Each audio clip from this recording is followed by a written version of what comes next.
fantastic stuff from you about Melania Trump. Right now, we are going to bring in Rob Finnerty. Rob. Erin, we'll see you soon. She's going to be a panelist on Wake Up Again this week, hopefully. So Erin Elmore, always a great guest, always a pleasure to have on. Thank you, Alex.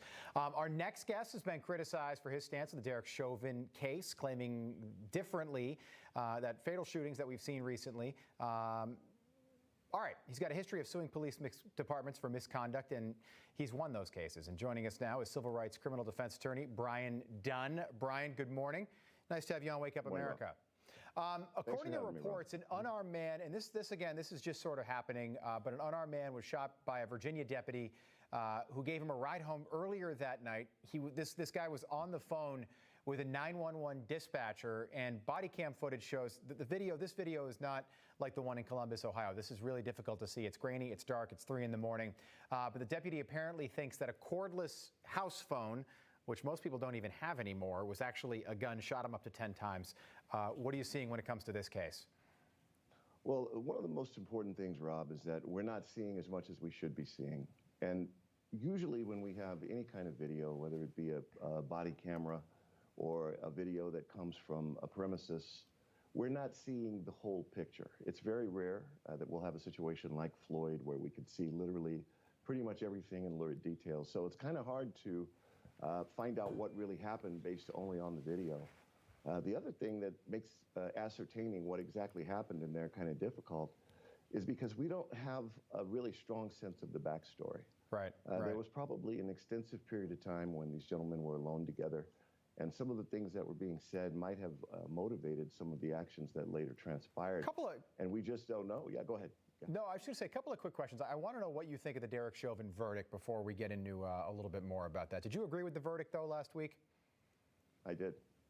Okay. In the Columbus, Ohio situation, Officer Nicholas Reardon, is he a hero, or should he be condemned like he has been widely on the left? Now, again, when you talk about the Columbus, Ohio situation, you have to identify the victim's name if I could get a point of reference here. Ma'Khia Bryant. This is the woman who had the young lady, 16 years old, who had a knife.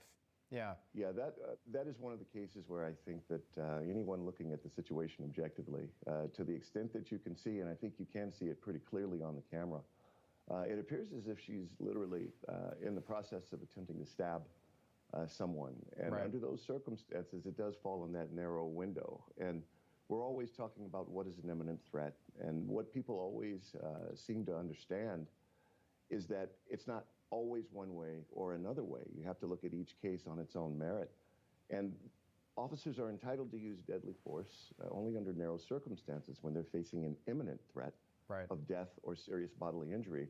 And I think this is probably going to fall into that window, Rob. All right. Yes. There is an investigation right now after a key Derek Chauvin defense witness, the state's chief medical examiner, Dr. David Fowler, testified that George Floyd's primary cause of death was a sudden heart rhythm disturbance during the police restraint.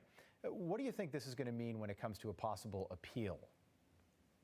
Well, anytime you have a situation where you're getting these kinds of charges that are levied, it's almost invariably going to be an appeal.